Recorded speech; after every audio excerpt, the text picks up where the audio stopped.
Capítulo 4. Obediencia, el principio irreemplazable para vivir en bendición. Abraham. Bueno, Abraham es conocido por ser el padre de la fe. Era un hombre que demostró una obediencia inquebrantable a Dios. Nuestro Señor le dice que toma ahora tu hijo, tu único hijo, Isaac, a quien amas, y vete a la tierra de Moriah, y ofreció allí en holocausto sobre uno de los montes que yo te diré. Está en Génesis 22:2. Abraham, sin vacilar, preparó a Isaac y emprendió el viaje, demostrando que su fe superaba cualquier temor o duda. El viaje a Moriah, Abraham con Isaac a su lado. Se dirigió a la montaña y la tensión era palpable, pero Abraham no dudó. Ahí Dios le provee del cordero para el holocausto. Hijo mío, respondió Abraham. Cuando Isaac le preguntó dónde estaba el cordero, esto lo encontramos en Génesis 22:8. El sacrificio y el milagro. Al llegar Abraham, construyó un altar y con el cuchillo en la mano, estaba a punto de sacrificar a Isaac. En ese momento el ángel de Dios le impidió continuar. Abraham, Abraham, clama desde el cielo, y ahora sé que temes a Dios, pues no me has retado a hacer esto. Génesis 22:12. Dios proveyó con un cordero, sustituyendo el sacrificio de Isaac. La bendición y la obediencia. Vemos cómo Abraham, en su obediencia, volvió a su hogar y con la certeza de que su obediencia había sido un acto de amor y de fe a Dios.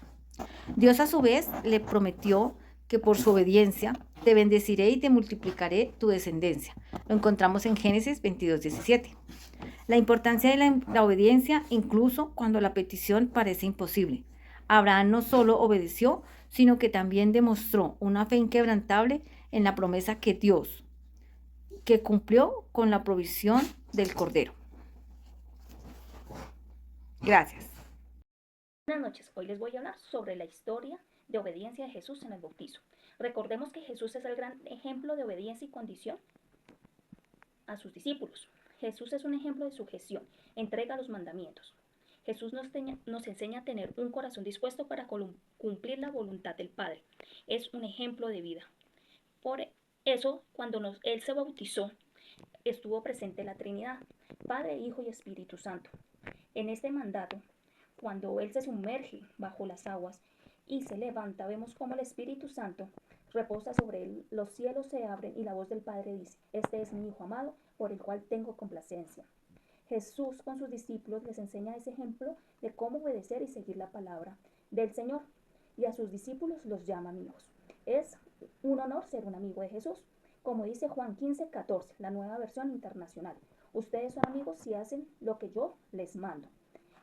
El mejor premio para nosotros es ser amigo de Jesús. Tengamos en cuenta que vamos a tener la obediencia bis la rebelión. Lo que dice en 1 Samuel 15:22-23, que agrada más al Señor que le ofrezcan holocaustos o sacrificios o que le obedezcan lo que Él dice. El obedecer vale más que el sacrificio, prestar atención más que la grasa de carneros. La rebeldía es tan grave como la adivinación, la arrogancia como el pecado de la idolatría. Y como tú has rechazado la palabra del Señor, Él te ha rechazado hoy. Nueva Versión Internacional. ¿El que nos quiere decir con la rebelión? Que nosotros pecamos cuando no obedecemos su palabra. Vendrá sobre nosotros el espíritu de rebelión que impone Satanás para no cumplir la palabra de Dios y ser voluntariosos. Mas si estamos en oración y en ayuno y leyendo la palabra, el Señor está dispuesto a bendecirlos. ¿Y qué mejor premio? Cuando le obedecemos, vamos a ser amigos de Jesús. Por eso, en este momento, cuando usted esté en obediencia y orando, pídale al Señor que deshaga de su corazón, de su mente, esos falsos argumentos de Satanás que le impulsan a ir contra la voluntad y las decisiones de sus superiores, de sus padres, de sus pastores, líderes y autoridades espirituales.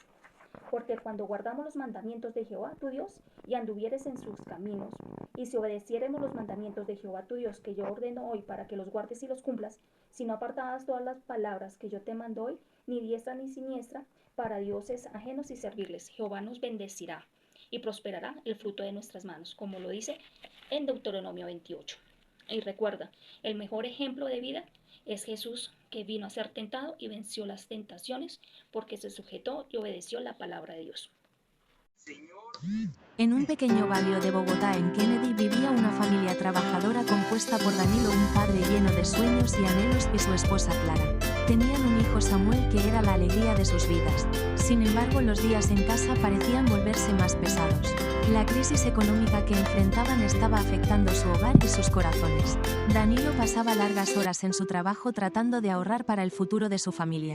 Pero a pesar de sus esfuerzos sentía que todo se desmoronaba. La inseguridad económica, la falta de oportunidades y las preocupaciones por el futuro llenaban sus noches de insomnio. Pasaba momentos de frustración, enojo y tristeza cuestionándose si realmente podría proporcionar un futuro mejor para Samuel.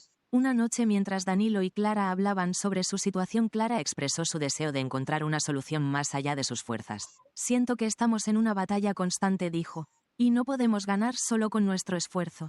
Danilo, aunque confundido, comenzó a entender que había algo más grande en juego. Un día, mientras pasaba por el parque, Danilo vio a un grupo de personas reunidas hablando sobre la fe y cómo les había transformado. Sintió una curiosidad inexplicable y se acercó. Un hombre los estaba animando a buscar la ayuda de Jesús como su Salvador, a escuchar y obedecer la palabra de Dios, así como a fortalecer su espíritu a través de la oración y el ayuno. Las palabras del hombre resonaron en su corazón. Esa misma noche Danilo decidió que, a pesar de sus dudas, deseaba experimentar ese cambio en su vida. Se reunió con Clara y le compartió lo que había escuchado. Juntos comenzaron a orar y a buscar la guía de Dios. Asistieron a la iglesia con Samuel y comenzaron a aprender sobre las promesas que la Biblia tenía para ellos.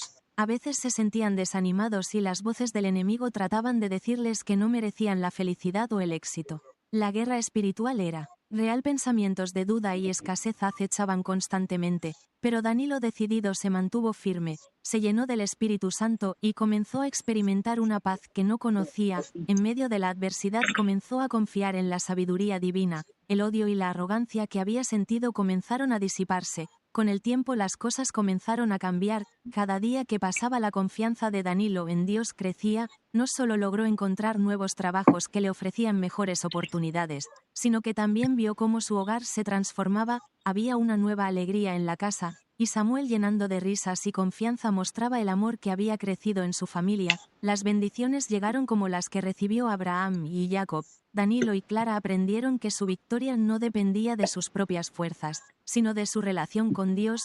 Vida transformada y una fe renovada, Danilo se dio cuenta de que ahora estaba listo para enfrentar cualquier desafío. Y lo mejor de todo, sabía que no estaba solo. Ahora, como una familia unida, celebraban cada pequeño triunfo, y sabían que el futuro era brillante, porque habían elegido seguir a Jesucristo como su guía.